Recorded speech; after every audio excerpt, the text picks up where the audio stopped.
Quand tu ne connais pas, ne dis pas je connais. Il y en a beaucoup, ils ne connaissent rien du tout de la religion. Ta'araf, je connais moi, ouf, je connais tout. Mais à toi-même, tu ne peux pas te mentir à toi-même. Tu ne connais rien du tout. Tu connais peut-être tout dans l'informatique. Tu as une bonne connaissance peut-être dans la mécanique. Tu as une connaissance peut-être dans la boulangerie ou l'imchafa. Mais au niveau de ta religion, combien de choses tu connais, mais combien de choses tu ne connais pas. Et vous savez, il y a une belle parole que quelqu'un m'a dit, Ajib, subhanallah, il a dit, il y a un savant qui a dit, plus je connais des choses, plus je me rends compte que je suis un zéro. Et il a dit, plus je connais encore des choses, plus je me rends compte de la taille du zéro. Qu'un zéro sphère ou la zéro kibir. Nous ne connaissons pas notre religion. Il ne faut pas se leurrer. Il ne faut pas se mentir. Parce que comme on ne connaît pas notre religion, on est donc des élèves. Mais les élèves, alhamdoulilah, ils ont une qima indallah. Talibul ilm, c'est lui qui demande la science. Allah, il a mis même les anges. Allahu akbar. Yastaghfiroun Allah li talib al-ilm. Il demande, il implore à Allah subhanahu wa ta'ala le pardon, la miséricorde, al-rahma li talib al-ilm. Même les poissons dans les océans. Mais est-ce que vous comprenez, vous, si tu vas à l'école et tu dis à ton enfant, écoute mon petit, écoute ma fille, quand tu vas aller à l'école, wallahi, même les insectes dans la rue, ils implorent Allah pour toi. Est-ce que nous avons eu ça, nous, quand on était à l'école, au bled, vous croyez? On a balayé de coups de tête, mon frère, les jeux drop. Wallah, غير يشد من ودنا هكا جبد يا راد كدين ما. Mais ça a fait de nous quand même des, alhamdoulilah, des croyants. Les autres, ils les ont éduqués avec attends chérie, attends. Quel que tu vas le traumatiser. À ce rythme-là, on est tous traumatisés. Regarde le bled, 36 millions de gars qui l'ont traumatisé. Nous sommes tous traumatisés. Mais parce que nous, on nous donnait, on nous inculquait des choses réelles. La connaissance d'Allah Azza wa Jal, la connaissance du prophète sallallahu alayhi wa sallam, la connaissance des traditions qui sont tirées de l'islam malgré tout. Mais elle ne sait ni lire ni écrire, elle ne sait ni lui, ni elle, ni l'homme, ni la femme, ils sont vieux, tes grands-parents. Et si tu lui dis, après manger, qu'est-ce qu'il faut dire? Le gulkawash. Tu te moques de moi ou quoi? Après manger, il dit alhamdoulilah. Et avant manger, qu'est-ce qu'on dit? On dit bismillah. Va prendre les grands-parents d'ici, va prendre les gens d'ici. Wallahi, le non-musulman, il ne connaît pas tout ça. Le non-musulman, il ne connaît pas tout ça. Et c'est notre devoir à nous de lui montrer tout ça. De lui dire, écoute, tu sais quoi? Toi, tu es le fruit d'une création qui est le fruit d'un don de Dieu. Allah, il nous dit dans le Coran, nous étions inexistants, nous étions tous morts. Et Allah Azza wa Jal, il nous a créés. Tabarak alladhi biyadihi al-mulk. Allah Azza wa Jal, il jure. Pourquoi il nous a créés? Liyablouwana, pour nous éprouver, pour nous tester. Mais il faut lui faire comprendre qu'à cette personne-là, si moi je n'ai pas compris, je ne pourrai pas lui transmettre ça, mais il faut lui faire comprendre que un jour ou l'autre, si je ne lui dis pas, je suis responsable devant Dieu. Transmettez ne serait-ce qu'un verset de moi. Tu connais juste une petite chose, tu te dois de la dire, mais avec hikmah, avec sagesse, mes enfants. Pour être un citoyen, il va falloir juste comprendre que dans ce pays-là, nous avons beaucoup de facilités. Et j'ai reçu dernièrement, je pense que certains frères et certaines sœurs ont reçu un mail avec un, comment tu appelles ça, un mail dernièrement qui montrait, vous savez, les gens dans le monde qui mouraient de la famine. Ils nous comparaient, voilà, avec des images qui font pleurer peut-être même une pierre. Si on se comparait avec ces gens-là, on n'a aucun souci. Tous les chômeurs de France, tous les SDF de France, tous les pauvres de France, quand on se compare avec ces gens-là, Wallah, si vous voyez ça, mes enfants, vous allez vous rendre compte que nous sommes dans un bien-être particulier. Donc le prophète, alayhi salatu wassalam, nous a donné un aperçu et en nous le disant. Man asbaha aminan fi sirbeh. C'est lui qui le matin, il se lève, il se réveille, il est en bonne santé? Non. Apaisé dans sa famille, en bonne, plutôt pas inquiet, amin, la sûreté. Il n'est pas en insécurité, il risque d'avoir l'huissier ou la légion ou la police ou la n'importe qui. Man asbaha aminan fi sirbih, mu'afa fi badanih, il est en bonne santé. La première des choses, il est en bonne. Alhamdulillah Rabbil Alamin, il n'a pas d'inquiétude à se faire. Il ne craint pas l'huissier qui toque à la porte. Il ne craint pas la police, il ne craint personne. Mu'afa fi badani. Rasulullah sallallahu alayhi wa sallam nous enseigne ça. Et qu'il a une bonne santé, il n'a pas mal nulle part dans son corps. Indahu quta yawm. Rasulullah sallallahu alayhi wa sallam dit, il a de quoi manger ce jour-là. Pas cette semaine-là, pas ce mois-là, pas cette année-là. فكأنما حيزت إليه الدنيا بحذافيرها. Mes enfants, regarde comment tu peux comprendre les choses différemment quand tu as la foi. Tu te lèves le matin, Alhamdulillah. Déjà, dès que tu dis Alhamdulillah, il y a 3 nœuds sur nos têtes. Le shaitan, il nous met 3 nœuds. Vous savez ça?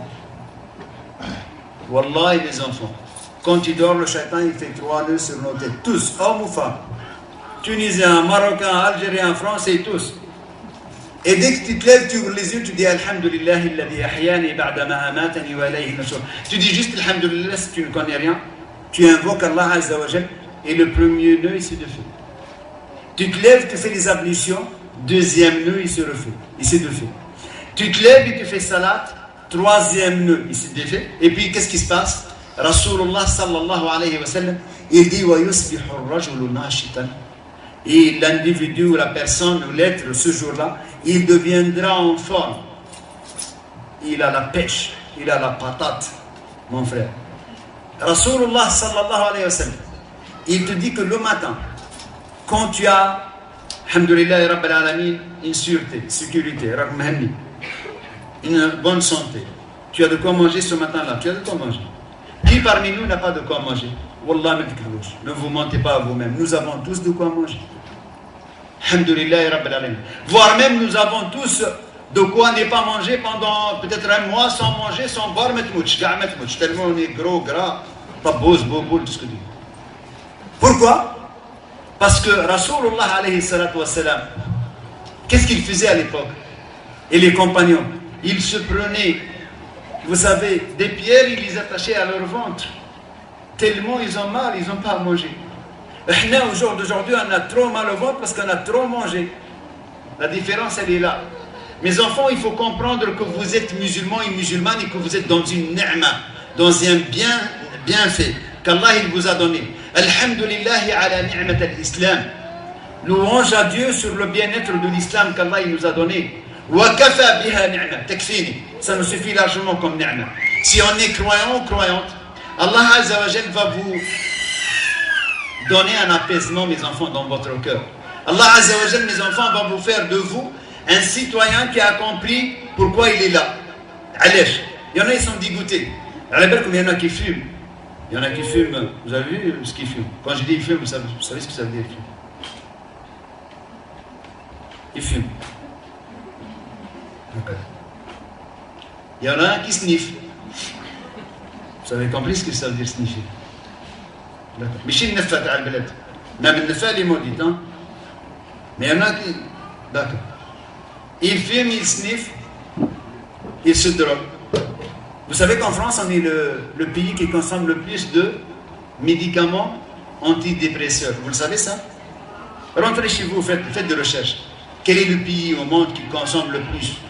Et vous allez voir que la France, elle a une place honorable, si on peut appeler ça comme ça. C'est regrettable d'être comme ça. Pourquoi? Parce que nous sommes dans un bien. Man kana fi ni'matin wa lam yashkur. C'est lui qui est dans un bien et qui ne sait pas être reconnaissant envers Allah. Kharaja minha wa lam yashkur. Allah subhanahu wa ta'ala, il le fera sortir de ce bien-être-là sans qu'il se rende compte. Wallahi, mes enfants. Premièrement, se rendre compte, mes enfants, du bien dans lequel on est, de bien dans lequel on se trouve, de bien dans lequel, subhanallah, vous êtes dans un état où si tu veux une aide, tu vas pleurnicher un tout petit peu à l'assistante sociale, 2 heures. Wallah, tu تبكي قاعد مساكن هذول مسكين le pauvre, oh oui, oh oui. Et gars, ils t'atterrent, ils sont touchés.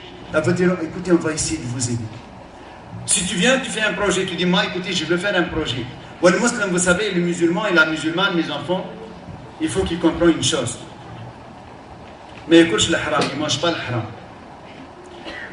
Pour que tu sois d'abord un citoyen, avant d'être musulman, il faut que tu comprennes que toi, tu ne manges pas le haram. Parce que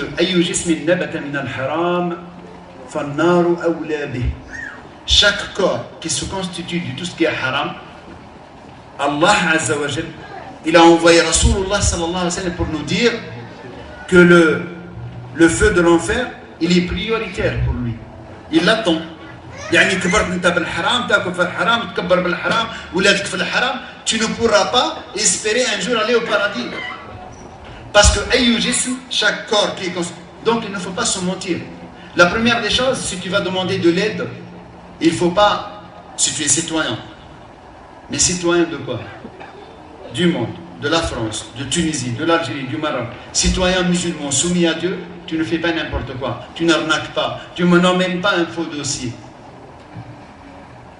Ça ne marche pas, Indallah. Tu ne m'emmènes pas une fausse déclaration, fausse fiche de paye, tout faux. Quand le coup, voilà, mais voilà, je l'ai carotté. Tu n'as rien carotté, et tu es carotté tout seul. Wallahi. Allah Azza wa Jal yanzur, Allah il te voit. Rasulullah sallallahu alayhi wa sallam il nous a dit, vous savez normalement, dans chaque fait et geste, pour que tu sois réellement musulman et musulmane, tu te dois avoir le muraqaba, l'autocontrôle. Et c'est ça qui fait changer l'individu. C'est ça qui fait beaucoup de musulmans convertis à l'islam se sont convertis à travers leurs copains de galère quand ils étaient jeunes. Il a vu leur comportement, la copine de galère quand elle était jeune, sa copine, quand elle a vu comment elle est devenue. Wallahi, elle est devenue une lumière. Et je vous jure sur Allah Azza wa Jal, ce mois de Ramadan, nous on a eu dans la mosquée 13 personnes qui sont venues la 27e nuit de Ramadan, juste la 27e nuit de Ramadan, parce que tout le mois de Ramadan, on a eu tous les vendredis des gens qui sont venus se convertir. Mais la 27e nuit de Ramadan, on a eu 13 personnes qui sont venues faire la shahada, l'attestation de foi. L'année dernière, on a eu 16 ou 17 personnes. Et la majorité des gens à qui je pose la question, c'est souvent le bon comportement de l'autre, le changement de l'autre, qui a fait réveiller en lui ce sens de positivité qui est inné en lui. Car Allah Azza wa Jal, il a juré. وَنَفْسٍ وَمَا سَوَّاهَا فَأَلْهَمَهَا فُجُورَهَا وَتَقْوَاهَا. Allah il vous a donné, mes enfants, mes frères et mes sœurs, une âme qui est capable d'être pieuse comme elle est capable d'être décadente. Et après Allah il te demande la chose suivante. قَدْ أَفْلَحَ مَنْ زَكَّاهَا. Il a gagné celui qui la purifie. وَقَدْ خَابَ مَنْ دَسَّاهَا. Il a khasira. Il a perdu celui qui la souille. Et nous avons premièrement d'abord besoin de comprendre que nous sommes des citoyens et que à moi on pourra me demander de m'intégrer parce que Ami Hassan il est blédard, il est venu du bled peut-être, mais à vous on ne pourra pas vous la demander. Vous êtes né ici, tu connais peut-être mieux la cité que lui le Gaulois là. Tu te dis moi monsieur je suis citoyen parce que moi je suis né là et parce qu'à la maternité je suis né là-bas à la maternité, je suis grandi là-bas à la maternelle. Et le collège il est là-bas, le lycée là-bas. Tu ne pourras pas lui demander la même chose que tu demandes à un étranger comme nous. Donc vous, en tant que citoyen musulman ou musulmane, vous devez déjà comprendre une chose importante, que vous allez rendre des comptes à Allah Azza wa Jal. Et je le jure, on va tous se rencontrer au Mal-Qiyamah. Et dites pas, je ne le sais pas. On va tous se rencontrer. Vous allez rendre compte à Allah Azza wa Jal de votre appartenance à la bonne compréhension de votre religion. Et vous allez rendre des comptes à Allah Azza wa Jal sur la responsabilité que vous avez de transmettre ça d'abord par le bon comportement. D'abord par le bon comportement. Deuxièmement, par la bonne compréhension que ces gens-là ne nous comprennent pas. C'est nous qui devons comprendre que ceux-là, ils ne peuvent pas comprendre. Vous savez pourquoi? Parce que la règle, elle dit c'est lui qui n'a pas la chose, il ne peut pas te la donner. Mais ils n'ont pas la bonne compréhension de la spiritualité. Pour lui, il descend d'une théorie scientifique basée sur l'erreur de Darwin. Et bien pour lui, nous sommes tous dans l'égarement. Et pour eux, nous sommes tous, vous savez quoi? Je vais finir par une histoire. C'est un roi. Un roi, il a fait un rêve. C'est-à-dire que le rêve, il n'a rien compris. Il a appelé tous les savants. J'ai rêvé ça. Et ouais, chef, les savants, ils ont vu, ils ont dit, monsieur le roi, nous, à travers nos connaissances, ton rêve veut dire que cette année-là, que nous vivons là, c'est une année bénite. La pluie, elle est bonne. Mais l'année prochaine, ça va être une année maudite. Et la pluie, elle va être mauvaise. Et toute personne qui boira de la pluie de l'année prochaine, il va devenir cinglé. Il va devenir fou.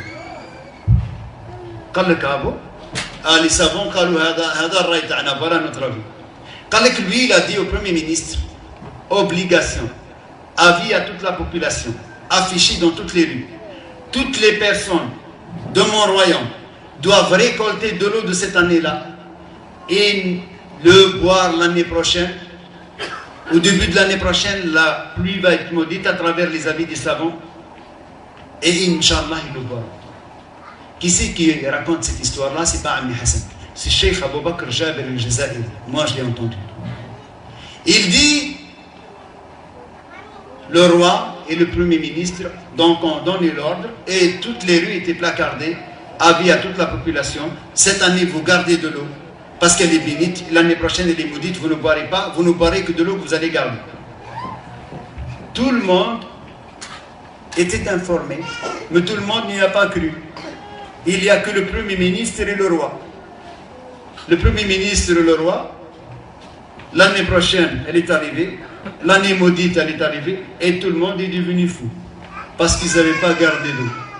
Et le Premier ministre et le roi, c'est les deux seuls individus dans tout le pays qui ont leur raison. Le boulanger, il est fou. Le flic, il est fou. L'institut, il est fou. Tout le monde est fou. Alors le roi, il a appelé le Premier ministre et a dit, écoute, vas-y, réfléchis, trouve-moi une solution. Comment on va gouverner un peuple comme ça? Il a dit, monsieur le roi, je ne vois qu'une seule chose. Nous, on boit de l'eau comme eux, on devient fou. Je ne vois que ça. La seule solution. Quand le lendemain, le roi et le Premier ministre, ils ont pris de l'eau, ils sont devenus cinglés eux aussi. Et là, le peuple, tout le peuple s'est levé, il a dit, ça y est, le Premier ministre et le roi, ils ont retrouvé leur esprit, parce qu'ils sont devenus fous comme les autres. Donc nous, on est musulmans, mais on n'est pas des fous. Même si tout le monde n'est pas satisfait, on n'en a rien à faire. À partir du moment que nous avons compris que notre citoyenneté, elle est pour nous un acquis. Elle est pour vous un acquis.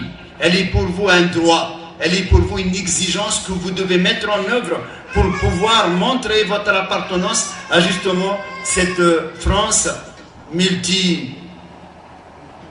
plurielle, avec beaucoup de peuples, de gens, d'ethnies, et que vous soyez positif. Je vais m'arrêter là pour vous faire la pause et je vous reprendrai la deuxième partie, bien véhiculer l'islam. Ça sera la deuxième partie de notre pause ensemble. J'implore Allah qu'il fasse que tout ce que j'ai dit, que ça soit sincère pour Allah Azza wa Jal. أقول قولي هذا وأستغفر الله لي ولكم فاستغفروه إنه هو الغفور الرحيم والسلام عليكم ورحمة الله تعالى وبركاته. Ne bougez pas s'il vous plaît les frères et sœurs, il y a un frère qui va réciter du Coran. Je vous demande juste un peu de patience et après Inch'Allah on pourra aller acheter des gâteaux, on pourra manger bien comme il faut. Barakallahu fikum.